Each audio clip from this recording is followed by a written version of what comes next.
Okay, hello everyone. Thank you so much for attending our training, Cultural Competency and Native Americans. We have about 10 to 15 people in the room, and I know we have quite a few attendees logged in remotely via webinar. So if anyone remotely has a question, please type it into the chat box. Everyone's phones are going to be muted for the duration because we are recording this for people to listen to later. So we have our wonderful presenter here, Yvonne Poirier from Taros Health, and she will give you a little bit of background information on herself and begin. Good afternoon. I just want to say that it's a real pleasure to be here, and it's really nice to see a few people in the room because it's very difficult to talk to people that are remote because I can't see their faces, and we're really used to a lot of expressive people and people that will speak back or ask questions as we go along and that type of thing. But I think this is a wonderful afternoon. We're in beautiful downtown Phoenix today, and the weather is wonderful, right? It's a little warm, but pretty wonderful.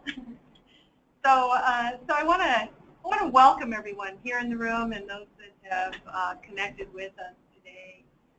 This training is really about, it says cultural competency around it, but I really want to talk about a few things that are policy related and a little bit of historical, and then come into some of that cultural competency that as it relates to working across cultures. And I always am really amazed but very excited when there are a lot of Native folks that come on board and want to know more about what we're doing in Indian country. And so I appreciate that for those that are in the room, and I'm sure for those that are on the phone. So I really appreciate that. So my name is Yvonne Poirier, as she said, and I'm from Tucson, Arizona. I'm from a little neighborhood, little barrio called Barrio Histórico, sometimes known as El Hoyo, the Asian Grove, a lot of different names that it has. My grandparents, my grandmother was born in a Yaqui mining camp, Sonora, and so I grew up with a lot of learning her ways and her medicines and being, growing up in an Indo-Latina sort of way.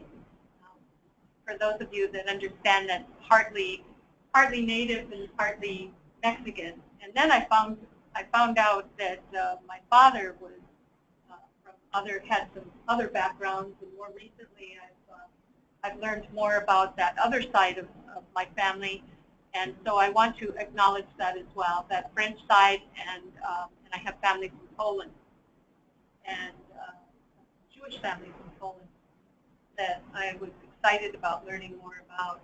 So that's really my background. Sometimes when we're in circles, we have a way of describing ourselves and introducing ourselves, coming from our backgrounds and acknowledging those that came before us. And there are a lot of reasons for that. It's not just related because we'll find relatives in those circles, and we'll find relatives among the people that we're speaking with. But it's also because we'll know who our ancestors are, where they came from, and we'll be able to connect in those ways. So today, I hope that's sort of what we're thinking about, we wanted to know a little bit about.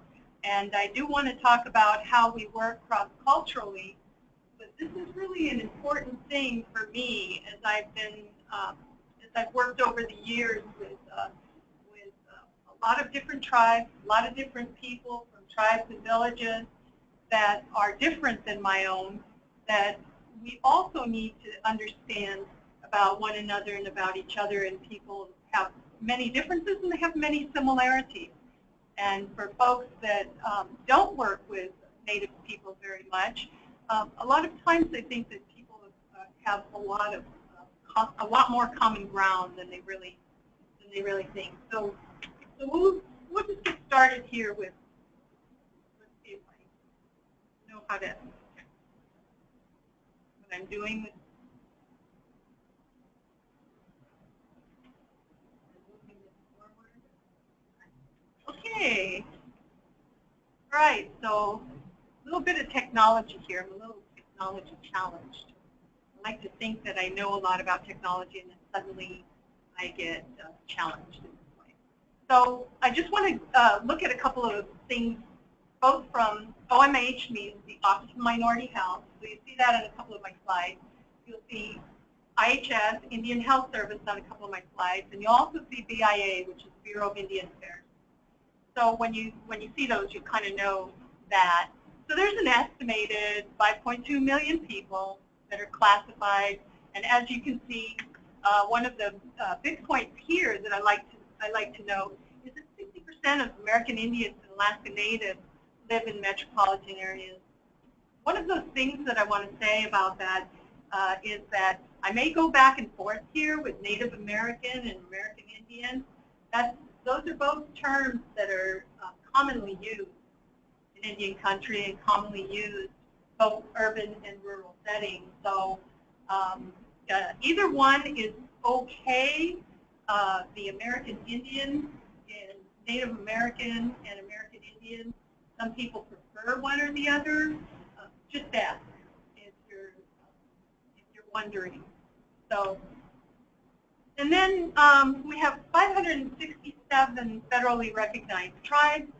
We say 566 is still what Indian Health Service, a lot of people have 566, but that's why I said the BIA, the Bureau of Indian Affairs, says that we have 567 recognized tribes, 100 state recognized tribes, and there's also a lot of tribes that are, they may not be state or federally recognized, but they're acknowledged in some way, or they're working on that status.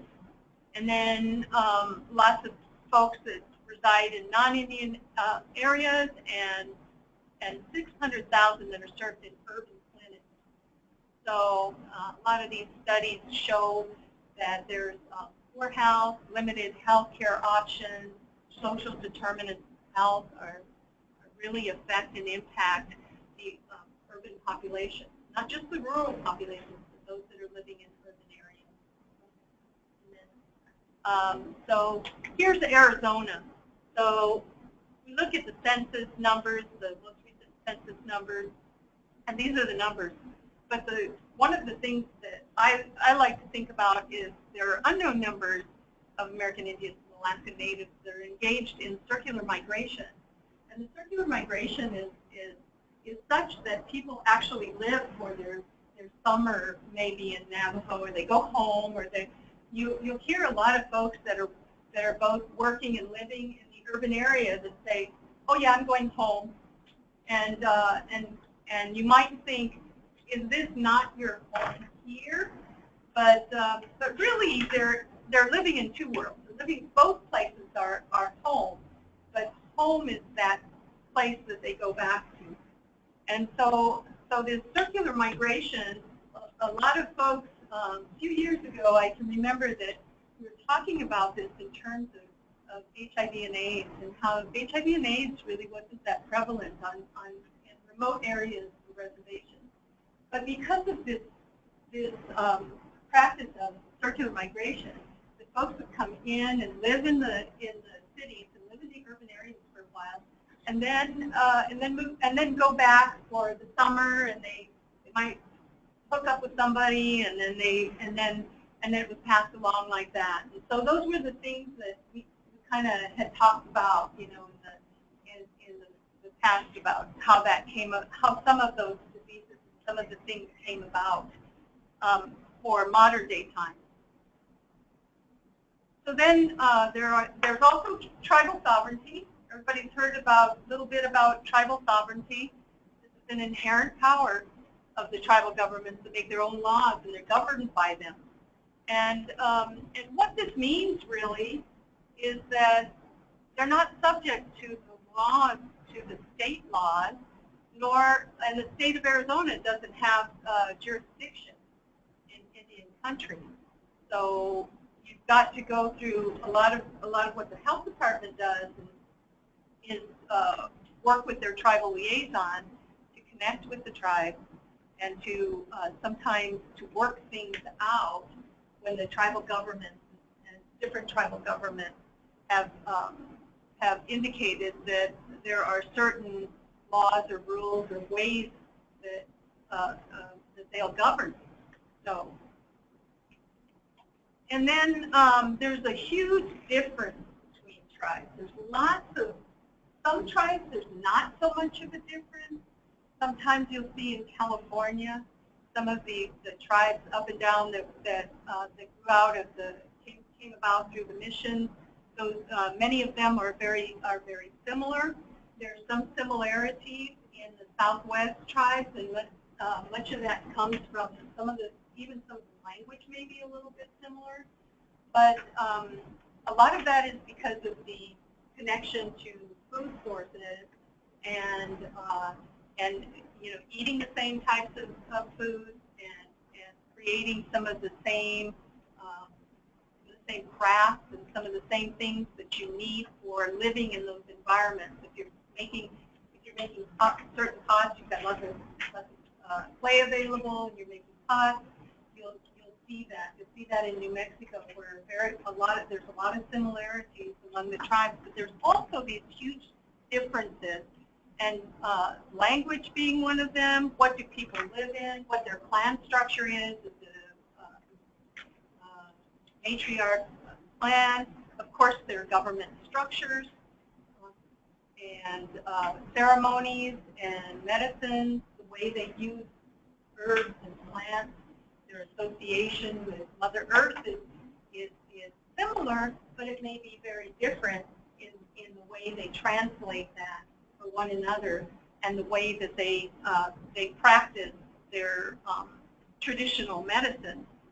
One of the things that, one of the big things, these might be differences, but one of the big things that all tribes have in common is diabetes. Almost all tribes have some high rates of diabetes that's higher than rates in the general population. And that's been a problem for quite a few years. In the 1940s, you never even saw it on reservations. In the 50s, it started to show up. In the 60s, it's when people said, wait a minute. And that was when there was a big study. There was one that folks know about, the study with the Gila River Pima, recognizing that there was a high rate of diabetes in a single community. And then out of that grew all of the some amazing prevention programs and things like that, because first came the shock and everybody saying, wait a minute, and they started looking into some of the other tribes and started gaining numbers, trying to figure out why these numbers are so high, and not everybody. We have some Alaskan natives that were at about 6% of the general population, and then we had tribes that were as much as 30%, and then the Gila River Pimas that were 50% and above. And in some studies around, I think it was up to 1967 and the early 60s, show that by men was probably about in the 60%, and the women at higher than 70% of the women who had diabetes. And this is type 2 diabetes for the most part. There are a few cases, type 1, but mostly type 2. And so there have been a lot of efforts. First, there was a lot of studies across longitudinal studies, and then studies among many other indigenous people to see what those rates were in those populations, in those communities as well. So there are also some things related to family dynamics, and these sometimes, you know, there are family. You think everybody has these family values, but they're very different sometimes among the various tribes. And then, of course, religion. Native American church is more of a recent religion, and that is based on Christianity. And then there are a lot of people that are very traditional in their ways of understanding the world, or what we would call religion, or in some cases that people say spirituality instead of saying this is religion. I don't belong to a religion. I have a very, very strong sense of spirituality and sense of self, sense of myself in that spiritual place, but I don't really belong to a religion. And then some years ago, we did some focus groups with some elders that were living in the urban area, and found that they were very committed to religion, whatever the Christianity, and there were a couple that were Mormon, related to those groups, having been among their tribes and teaching them about those religions. And so they said, no, I don't want to talk about this indigenous thing or this native thing that you're talking about, because I belong to this religion. So some of those elders, even though we went into this focus group thinking that they were going to share some of their wisdom of the elders with us, we found out that that wasn't the case. They were very committed to the religions, to the structured religions that they belonged to. So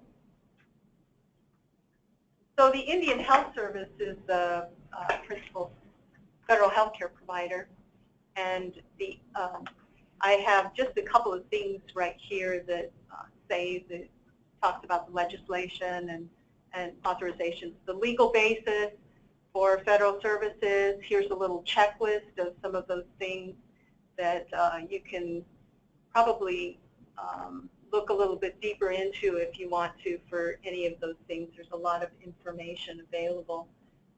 There didn't used to be a lot of information, but the internet has really widened that and broadened our scope for looking things up. And so now when you look things up, just make sure that there are some indigenous people behind some of those writings. And then there's what we call the 638, the Self-Determination Education Assistance Act. There are about half of the tribes now that are doing some of they're administering their own health care. And I think if you want to know more about that, again, you can look into that as well. So healthcare delivery, health services provided directly by Indian Health Service to tribal contracted. There's quite a few of them. There are all these, you can see here in the slide, how many hospitals and health centers and urban Indian health projects, et cetera, that we have. There's a wonderful special diabetes Indian programs that's been going on since for quite a few years, and it will be federally funded up through 2017. And there are a lot of programs that really benefit from all of the work that's being done with that special project. And here in town, we have Native Health, and I think there are some Native Health folks here in the room. Probably some Native Health folks on the phone or online. And just a wonderful program. But this is really what you can see, all of how large the Indian clinical staff and how large it really is and what it takes to operate. And then here's the area. Just wanted to give you a look, take a quick look at the area that our Phoenix area goes up into Nevada and Utah, Arizona. Not all of Arizona, but most of Arizona. And the Phoenix office has quite a number of employees here. And Phoenix Indian Medical Center is the one that we have here in town, here in Phoenix, with 127 beds. And that's a really an integrated campus. It's got behavioral health, it's got a little bit of everything on that campus. It's an amazing campus. And lots of special projects for pregnant women, for lots of special populations. So here it is, the Phoenix Indian Medical Center also serves as a place where people meet up and connect. And more so, I think a few years ago, it still is, but I know that there's been this trend over the last, maybe the last 10 to 20 years where people have started looking at their options. Native American people have that option to choose their health care. And so for a long time, there was only a couple of agencies that in town, Phoenix Indian Medical Center, Native Health, Native American Community Health Center, that where people would really gather, and that's where they felt comfortable getting their health care. And that wasn't always. Now people are understanding that they do have choices, and they are making different choices other than just going to the IMC or to Native Health. And so what that will do in the future, it just means that the Native organizations are a little more competitive in terms of being able to treat and take care of the American Indian people that come through the doors. This serves as a real connection. I can remember a time where people would sort of gather. They might meet up at the emergency room just in the beginning because that's where you went for medical care at the IMC, and then you would go somewhere else. And then you would meet up with people, and then you would connect, and you might go over to the park, or you might go somewhere else. But it was a really good way of meeting up with people. If you hadn't seen someone for a while, if they didn't have a phone, then you could go to the IMC, and probably somebody there or somebody that worked there would know where they were, or they had seen them or not seen them for a while, and then you could decide whether you could engage them from there. So there's a lot of benefits of having different ways of connecting. I'm not going to get into this too much. It just has a couple of bullet points here, but one of the things is that it improves access to traditional medicines and healing practices, and PIMC have traditional practitioners that they can call upon. They keep a list of traditional folks that they can call upon, as does Native American Connections and Phoenix Indian Center, the 3 urban programs here in Phoenix. So some of the barriers are that funding is extremely limited, and when it really gets down to it, I don't know what I'm not an expert at this, but I'll tell you that it's a pretty low number. It's at about $138, $140 per person per year for health care, and that's like across all Native populations. So some people don't need health care, obviously, and so the spending goes to those that are in need, those that show up at the doors. But there are definitely lack of resources for health care. Here's something that you've probably seen before. I would hope that we have at least looked at our history in a different way in terms of where the Native folks went, how they got to the reservation land. And this shows America discovered, but as we know, we were never discovered. There was already people here, but it was discovered by other people. And then as you can see, we've got from the East Coast moving inward, and then this in 1860, when the immigrant stampede, and folks came from across the ocean, hearing that there were lands available, and believing that that they could take those lands. And so eventually we ended up in 1890 with this map down here, Indian country being very small. And here's what we call, I think some people say RAT because it's relocation, assimilation, and termination period. And it's easy kind of to remember it that way, because there was these periods of relocation and removal where people west of the Mississippi, and there were a lot of Indian wars during this time. And then, of course, during that time as well, the Manifest Destiny, where people felt like they could take the land. The land was free for the taking. And then one of the, I just listed the Navajo Long Walk here, where the Navajos were incarcerated and sent to New Mexico. It was very difficult time for the ancestors and the generation before these folks. And then during the assimilation process, this is where the boarding schools were established. And the boarding schools, now you may have heard about boarding school trauma. Some people call that very specifically boarding school trauma. You've heard about it as historical trauma or intergenerational trauma, things like that. And people had experiences that were very difficult. Children had gone into these boarding schools, and their hair was cut, their language, they were told they couldn't speak their language.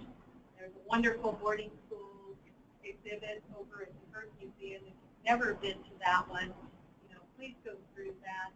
It really is very, very accurate in many ways of depicting this. And so then in 1924 was the Indian Citizenship Act. So we think that we can change things through policy, right? Through legislation and these types of things. But actually, what happened was, even though this act came about, it took many years before Native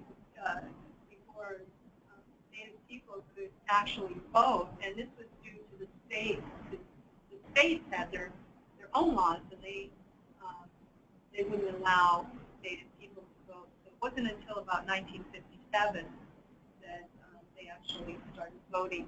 And then during the termination period, this was when there were, as you can see here, there were a number of different activities during this period and policies that were made that really helped remove both Native people off their land and land that was taken and sold to non-Native people. Here's a picture of Carlisle Indian Industrial School when it was established, and you can see how many, and many of them, they came from all over. So, and then I'll just go through these pictures here.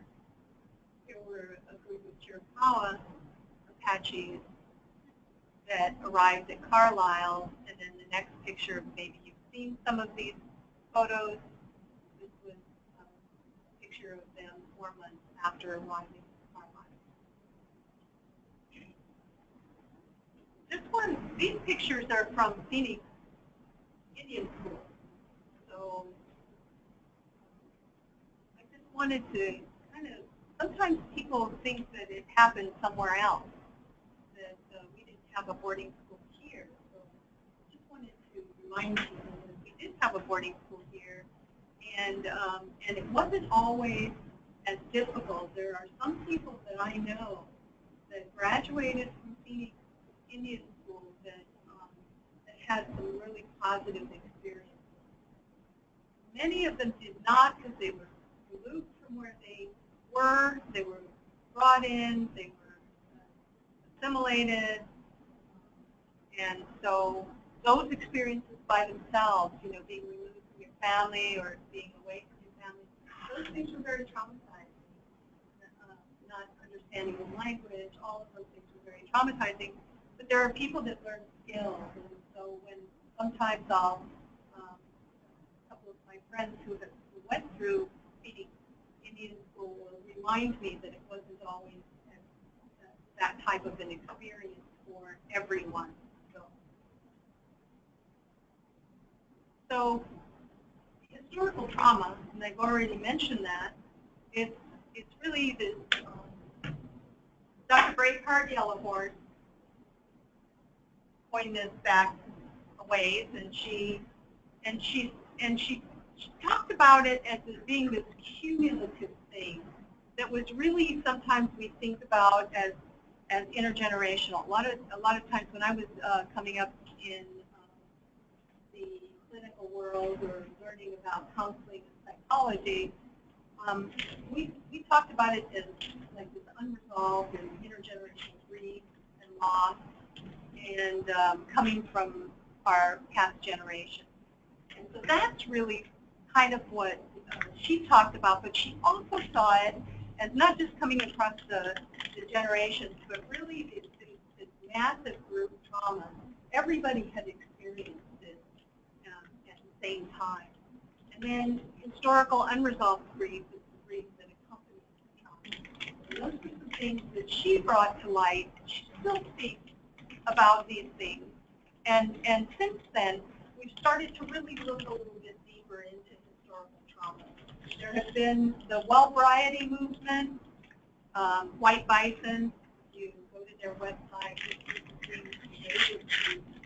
they came a few years ago and did a healing ceremony over at Indian School Park and at Field Park, and they did a healing ceremony and some work around historical trauma for Native folks.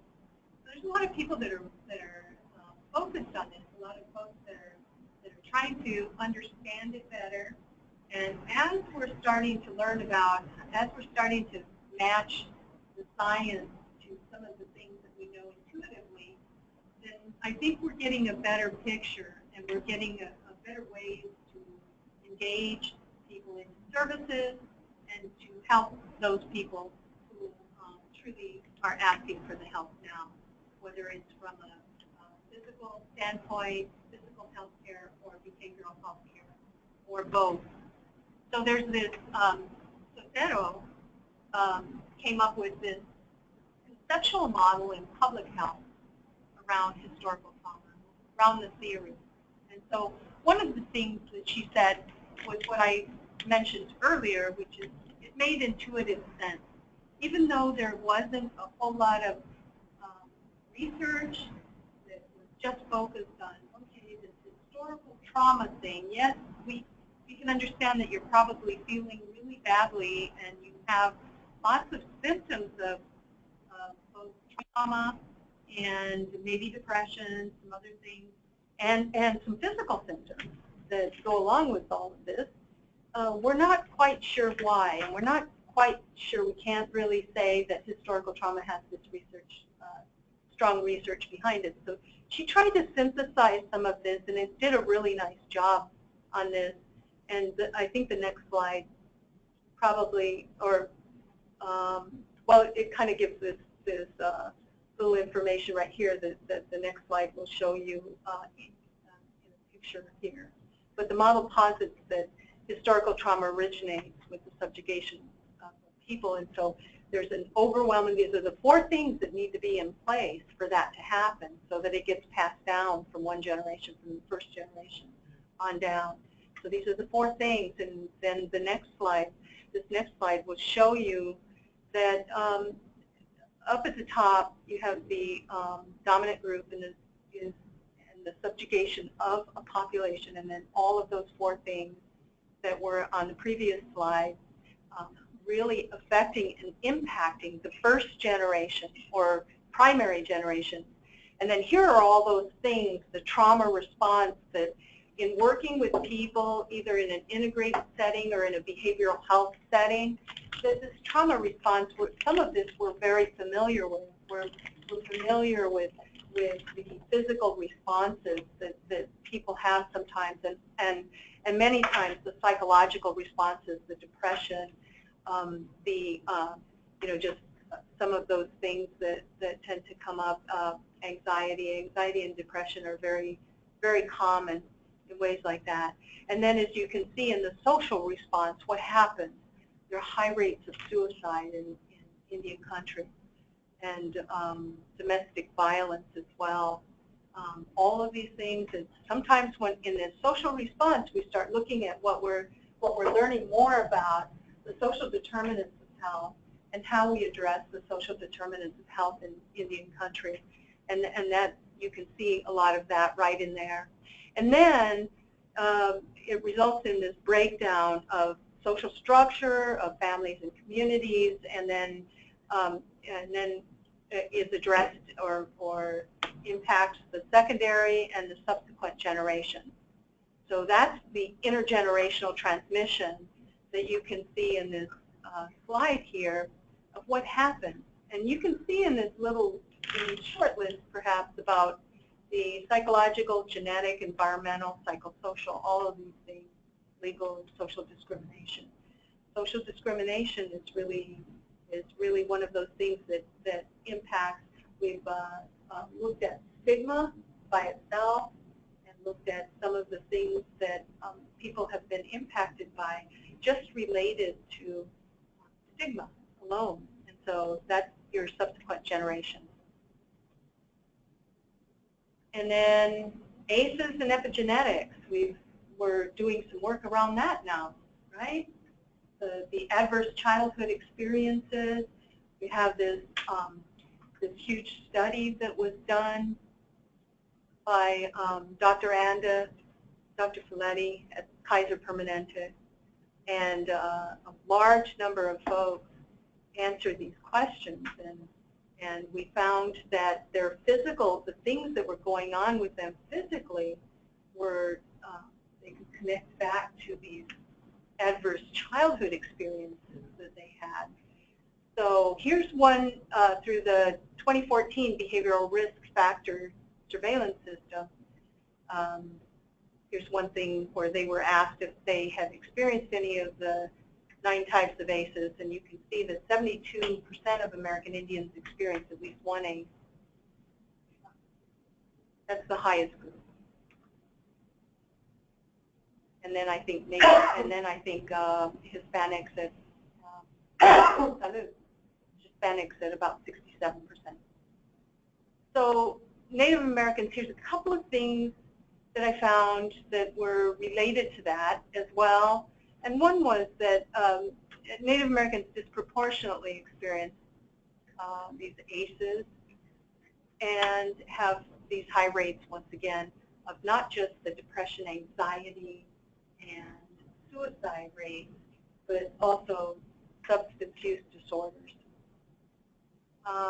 And then one of those same researchers from that study, or that group, speaks about this in terms of epigenetic studies that provide this unique opportunity to characterize long-term impacted stressors, including historical trauma. So we're starting to kind of line these things up and really recognize that all of these things are connected, they're all important, and they all really need to be addressed in order to understand, to get the whole picture of what's going on with Native American people in terms of when they are experiencing some health problems or health risks, understanding those health risks. So that line of research is really promising. And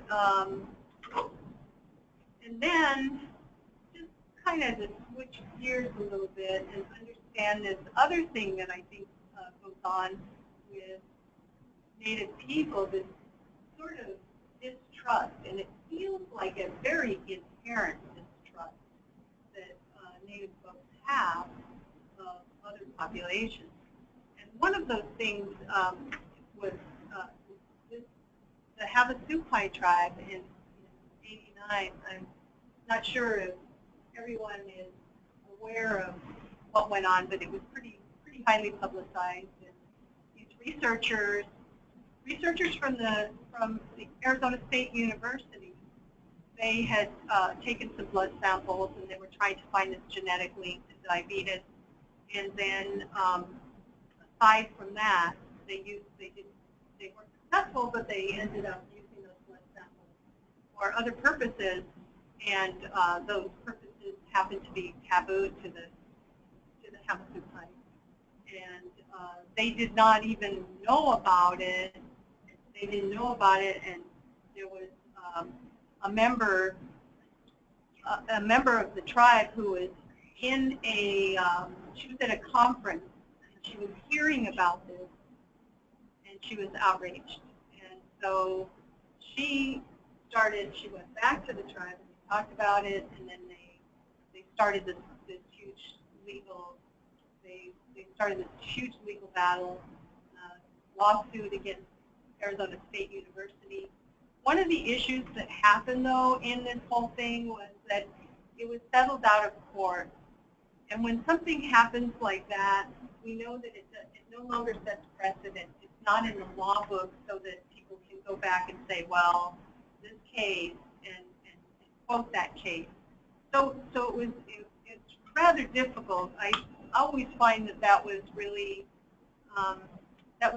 an issue because, as you can see in this slide, there's no legal precedent emerging over how informed consent issues in research are handled, and it's really up to the researchers to understand the impact that they have with regard to community participatory research and really engaging the community and understanding every step of the way what they're doing with that community and how to have a positive outcome from that, and this building trust with that community.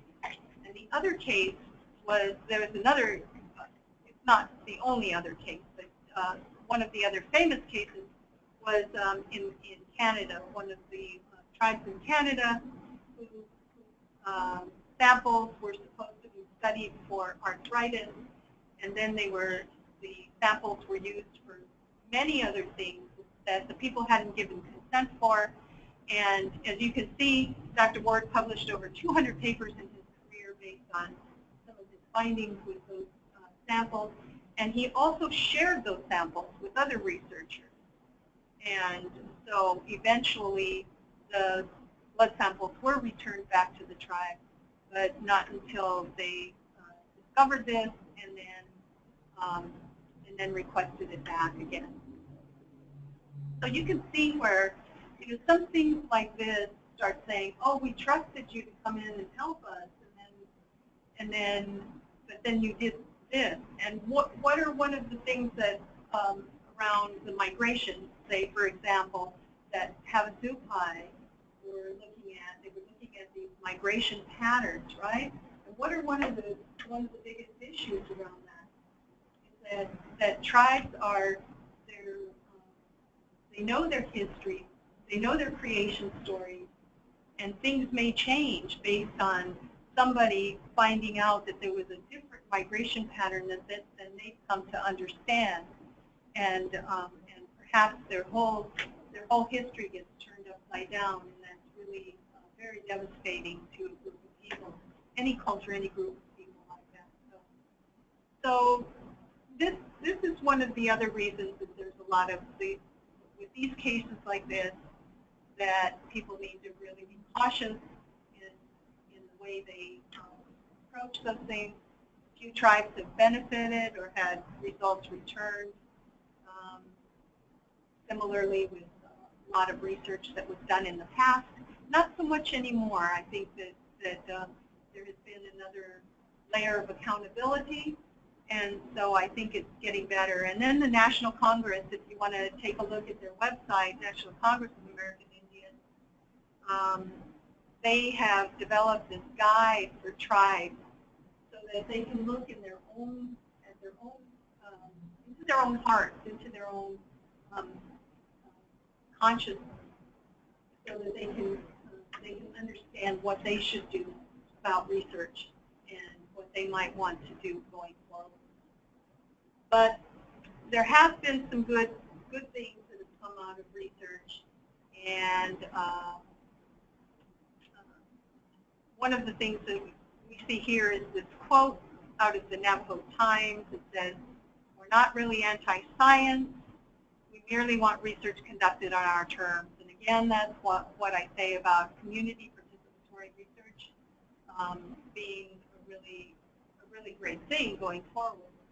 So there have been a lot of other studies and some things and some collaborations that tribes have done with regard to research, and because the tribes want to understand what it is that's going on with their tribal members, and they're starting to become researchers themselves. People are really starting to make some impact in their own villages, neighborhoods, and tribes. So, and then here's some of our treatment or engaging options that we have. We use medications, we use counseling, we use trauma-informed care. One of the things that I think about, who's done trauma-informed care, right? A lot of people have been talking about this trauma-informed care, and everywhere you go there will be trainings that are related to, regardless of whether that's populations that are incarcerated or populations that are in behavioral health or children's systems. Any of these systems of care, people are looking at making sure that they're trauma-informed. And one of the things that they say in trauma-informed care is not asking the person what's wrong with you, but what happened to you. And I would pose that you don't just say what happened to you, but what happened in your generation, what happened to your grandparents. And because now that we're starting to see how that impacts even what our grandparents ate impacts our genes and gene expression. We're starting to learn more and more about that. So we have all of these things. Sometimes we have residential treatment, we have inpatient treatment, we have different ways of counseling people. Some things work and some things don't. I'm sure you would agree. And some things work because it recreates that sense of community with folks. And if you go to somewhere, you see the same people at the same, getting services at the same place, maybe like Native Health, Native American Connections. People go to that sweat lodge over at Native American Connections. They have one every Monday night for women, every Tuesday night for men. And they've got a new site over at 3rd and Virginia here in Phoenix. And you see people the same, they're connected. They're connected in maybe those programs, the residential program, the inpatient program, because those programs are really responding to what it is that the Native folks want to see in those communities. And oh, let me just say, I think I put these things up here. These two staffs, because the staff of Hermes isn't that the medical, that's the symbol for medicine. And a friend of mine, Dr. Don Moore, Lakota, was talking about this a couple of months ago. He was talking about how this was actually representative of travelers, and it was not the true symbol for health, whereas Asclepius was the god of healing, and that was really the original symbol, that rod with the single snake, not the two snakes. But something happened a while ago with the medical corps, the Army Medical Corps, and then the staff of Hermes was adopted, and that became a symbol of medicine. So in Native healing philosophies and perspectives, there's a lot of things there's a lot of things up here, and one of them, I think, is the biggest one for me, is really those stories. Holding the stories. and the storytelling and the way in which people will communicate their past and to the young people. And we also, I mentioned sweat lodge, beadwork and things like that. If somebody's sitting in the back of the room, they're doing beadwork or they're doing some type of craft, it's not because they don't want to listen to you or they're bored with what's going on, but it might just be that they'll listen even better if they're doing something like that. Family and community connections are really vital and crucial, and ceremonies are still very important to people. And ceremonies don't have to be, it doesn't always have to have a drum or singers or a sweat lodge or maybe even a talking circle, but it can be a very simple ceremony or a ritual that somebody does to bring the new day in, to step outside and to welcome the new day, say a prayer to the east, a little offering, something like that. It's a time out and giving people the time to do that. Smudging, as you noticed, my first slide was a smudge. That's because we don't burn things in buildings like this anymore. We usually, symbolically, sometimes will use that, but it's still, smudging is very important to a lot of people. To burn a little cedar and sage, it doesn't matter for what that might be. If you've had a recent loss, the community recently lost an elder that worked for 20 years over at Native American Connection. And so this week there's a lot of prayer that's going on. There's a lot of smudging that folks were doing in the sweat lodge now. So there's some things, some ways that'll happen in very traditional ways, and sometimes not so traditional. People have symbols in their offices now that they have, they may be in an office in a corporate building, and they might have a symbol of something that will remind them of that and give them a chance to take a time out for a short prayer or something like that. So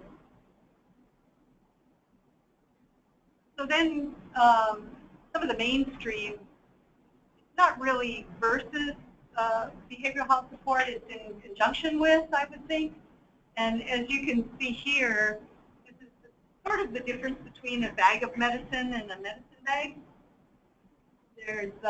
There's healing in both, and there's a place for both of those things to occur and to happen. So some of the things that people might have difficulty with coming in for care, for health care, would be that there's an adherence. Maybe they'll take a medication a couple of times, but not for the whole week that you gave it to them. It's a long time to take this medication. Or in one instance, I remember some years ago where a young lady was being treated, and she was taking some medication for psychosis, and I had asked her how that was going, and she said, well, I think the medicine's better, and she meant her traditional medicine was better, and she belonged to Native American Church, and the ceremony was better for her, and the healing that occurred for her around that, she was comparing to the medicine, to the medicine that the psychiatrist was giving her. She was giving it a try, but ultimately when she went back home, we don't know whether she would have stayed with the medication. So adherence sometimes can be an issue. These ideas about productivity and meeting somebody for a 50-minute hour in counseling, for example, is very difficult because they might just be getting warmed up, and their story is just starting to trust you enough to give you the whole story. So some of these kind of things that we set are important, but they also could be barriers to the way that some people think. I think clinical language, that's difficult. You got to speak in plain English and try to make sure that the person understood understood.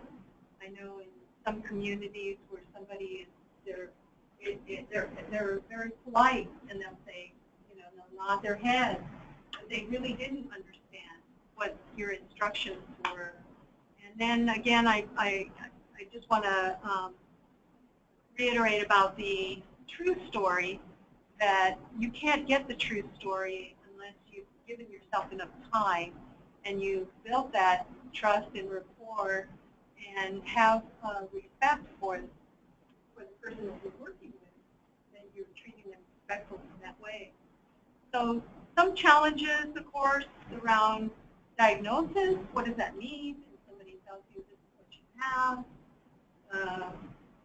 you're many times not going to own that, because that's really, you have no idea what that means. You have no idea what these words are and why they are attached to you in a chart. So best practices, homegrown spiritual practices, century-old practices. Some of those are the best that we know. And then cultural humility and behavioral and integrated health, just kind of looking back at some of the philosophies, what I was looking at before, was that this is really connecting people in a way that respect for the earth, respect for another human being, building trust is incredibly important. And I think sometimes,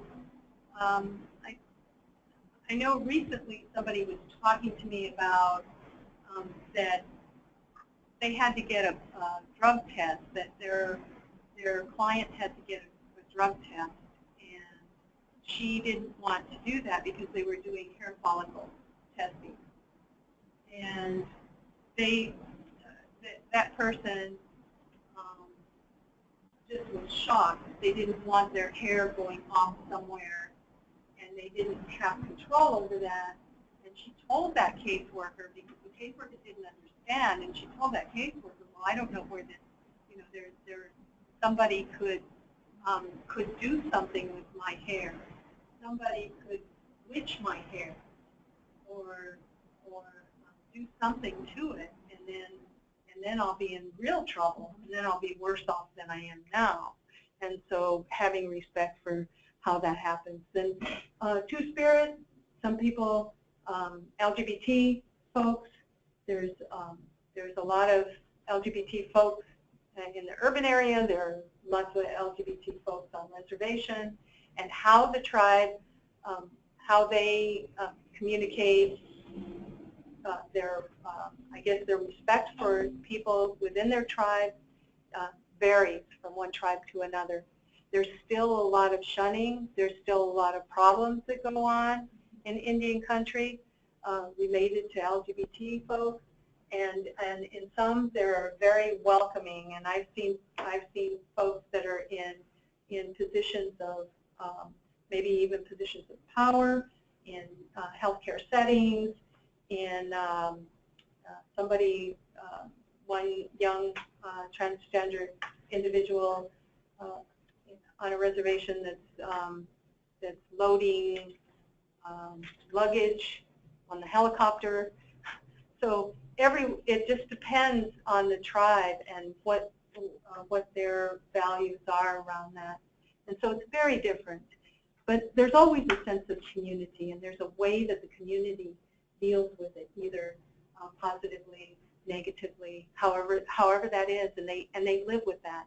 And it's not really up to us, if we're coming from the outside, to make that change, to make those things change without understanding that the entire community is impacted by a decision.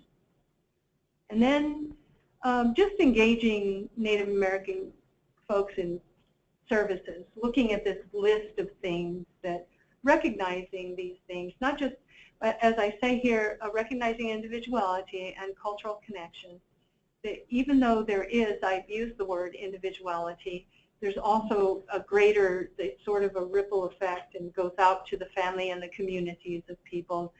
Building relationships. Relationship building is really key for anything. Anytime that you're trying to connect with an individual or a community, it's really about building that relationship, and sometimes it takes a while. You can't just do it in an assessment, in a psych eval, or the first time that you get somebody in and you do a quick health assessment. It doesn't always happen that way, because the things that they don't tell you are really the things that are going on. And so being able to understand that there may be more to this story there, and maybe I'll get it eventually. So the importance of personal stories is really important, because if somebody's sharing their personal stories, there's already some type of trust building that's going on.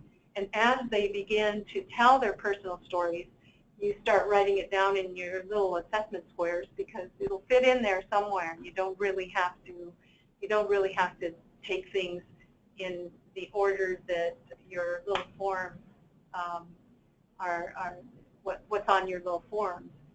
So it's really maybe even, I think this sense of belonging is really important, and so this circular migration that takes place sometimes is this sense of I belong up here, not necessarily here. I feel pretty good. I have a pretty good job, or I'm here for school, but I always go home, because that's my sense of belonging. That's what I know.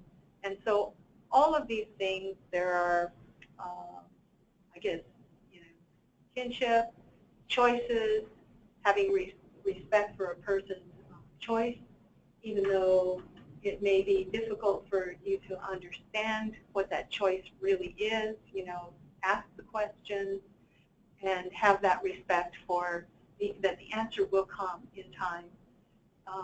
And there should be some options. There should be some, not just one way to do it.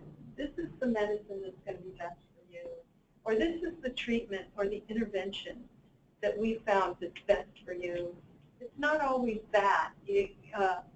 Folks will tell you what that is. Well, let me just, I'm just not going to drink this week. And how would that be if you're a counselor that's primarily an addiction counselor, and you want this person to be abstinent, and because they're taking some medication, that's what you're supposed to do. The person needs to be abstinent. What are you going to do around that when the person says, I just want to, maybe I won't drink during the weekday, just on the weekend. And so being open to those options. And some of the successful practices that we see, again, relationship building comes up number one, as it did in the last slide, because really that's what will get you in the door with some folks. Some of the other things, people want to incorporate their spirituality, to be open to that, open to the options for that.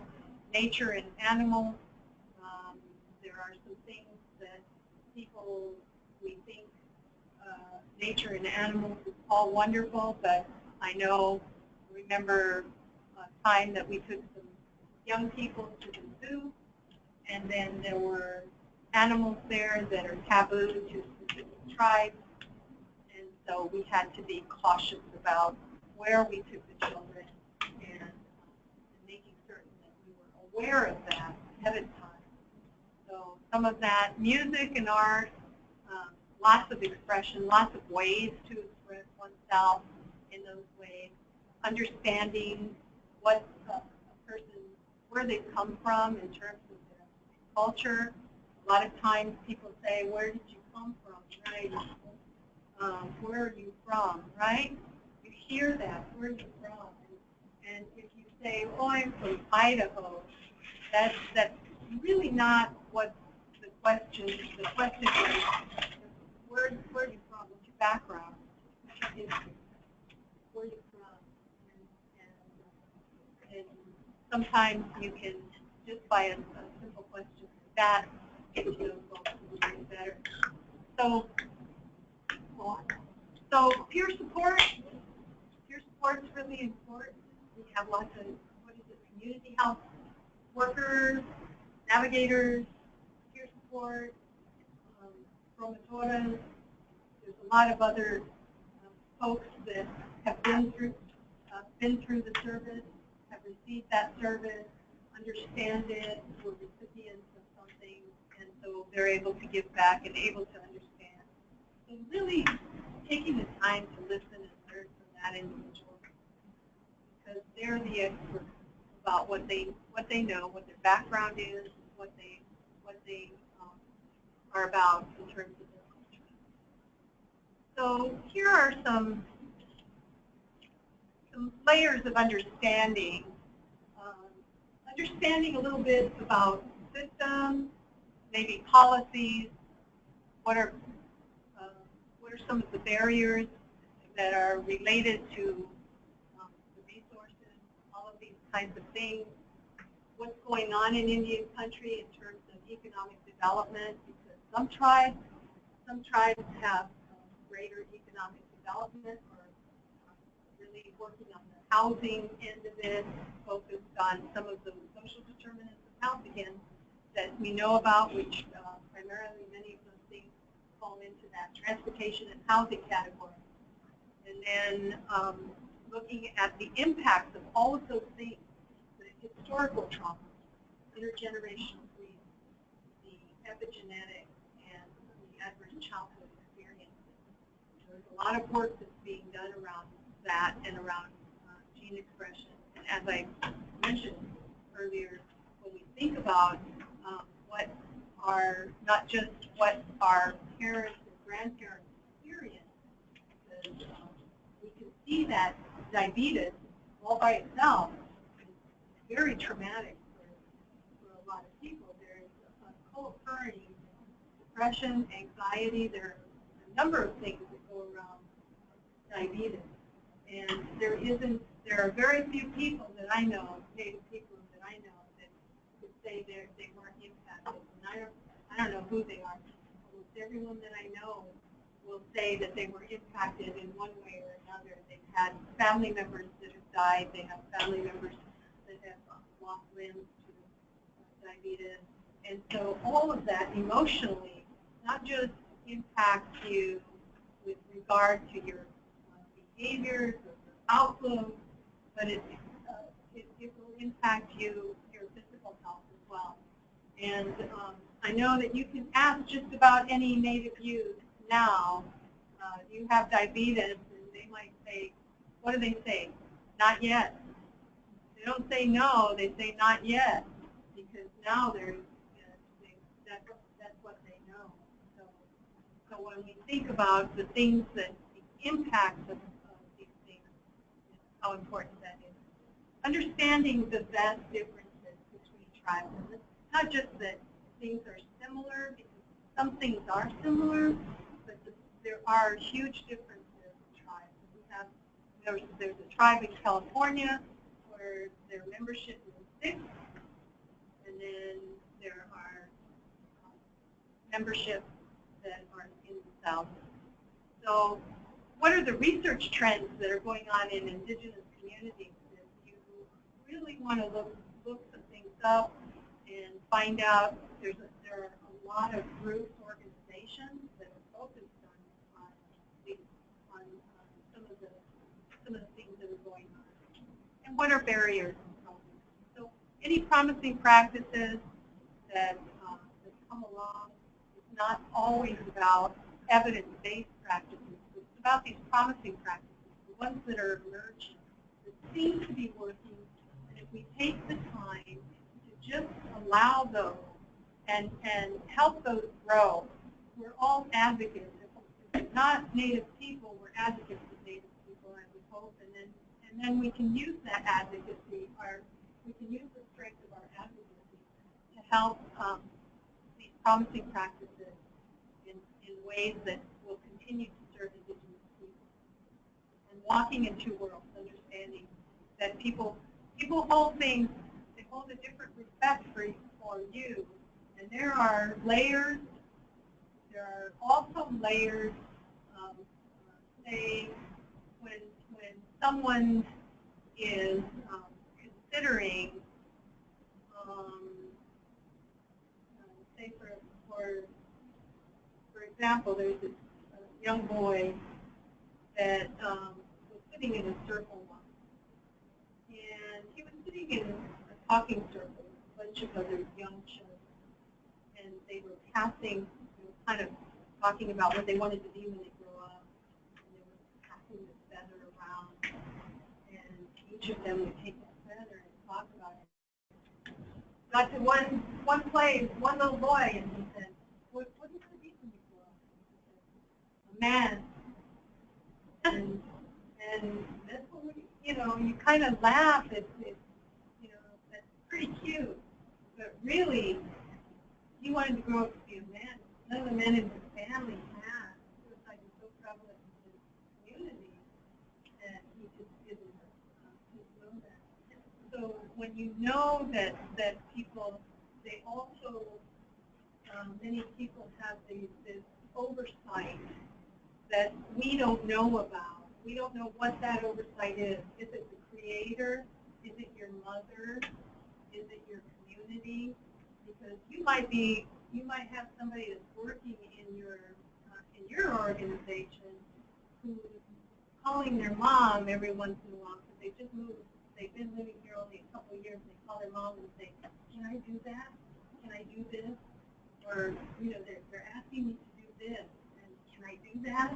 Because there might be these rules, this oversight by your traditions and your customs and the creator that you can't do something. And so you do have to be aware that this goes on with a lot of these people. Here's a good example of that. And I think you can read that.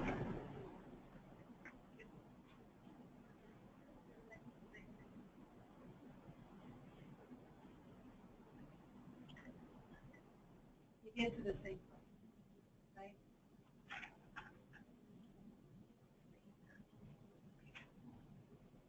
And then just smudge yourself with this little sage. And thank you very much.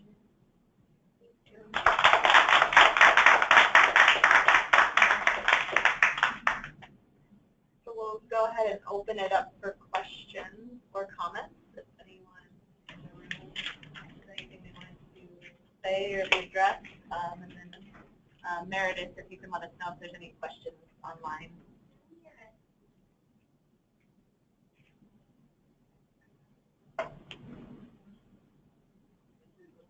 Is it for a copy?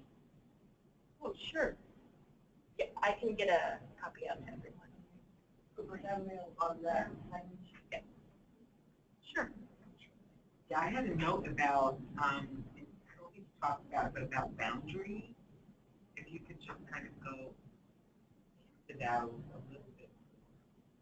In terms of establishing a relationship, because we're talking about, this was all under cultural humility, and some examples were recognizing the importance of mind, body, spirit, achieving balance is a priority. Humor is strong characteristic. Respect for the client's choice, and then in that you wrote something about boundaries, but yes, you didn't talk about that. And one of the things about boundaries is what I just spoke about with this oversight. That there may be boundaries that folks are setting in terms of what they can and cannot do, what they can or cannot engage in or discuss with you, say, for example, and being able to set that boundary. But there's difficulty in understanding what that is, what's going on with the person, because right away you want to think that they're holding back or they're not giving you the whole story or the true story. And really, in fact, they can't say that, and so it may be difficult. And so they're maintaining a boundary, and you're crossing that. And sometimes it's difficult. People will either look away from that or change the subject or talk about something that's totally unrelated in a circular fashion just to get you off that topic. And so that's one of the ways. And there are other things I think that are more obvious in terms of space, in terms of giving people enough space. And many times when you, an individual will, if you're working with an individual, helping them out, and they're with a family member, they're with somebody that they're comfortable with, they'll be answering your questions but looking at that person, looking at the child or the individual that they came with, and maybe never making that eye contact. And so just understanding those kinds of ways of being that people have, and the ways they're comfortable in expressing themselves begins to help with encouraging greater respect and strengthen relationships.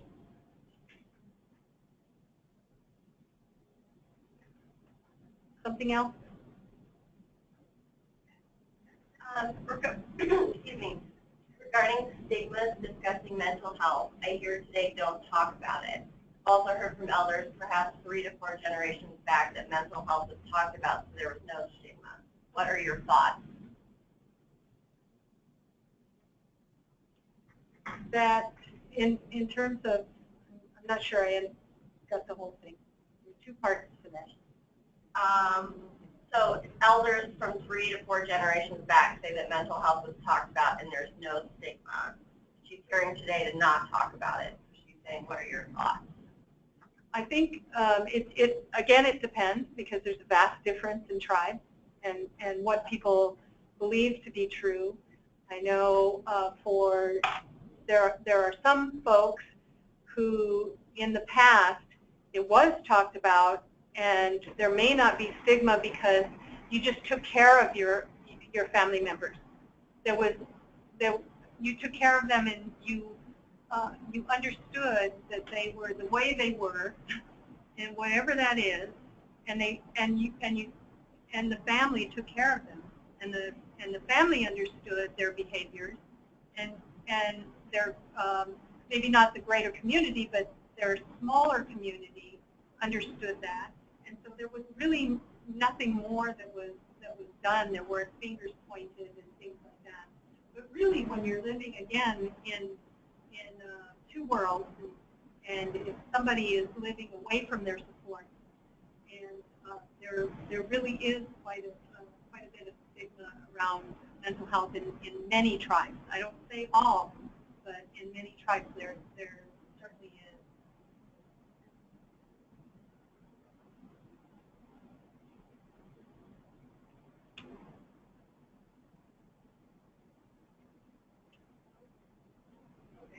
I don't think there's any other questions, but if anyone has anything that comes up, feel free to contact you on. Yes, I've left my contact information here. Feel free to connect and contact me, and I'll do my best. And we will send out a link to the recording probably tomorrow, as well as a short evaluation for everyone who attended, either remotely or in person. If you could fill that out, that would be greatly helpful to us and to help us inform what we're going to be doing in the upcoming years and months for training. We also have an upcoming ACA training on August 23rd at Twin Arrows in Flagstaff to help explain some of the options for American Indians, Native Americans around health insurance. This is another free event that they will be hosting. I think it's on our calendar as well if you want more information. So thank you so much, everyone that attended. I really appreciate it. Thank you.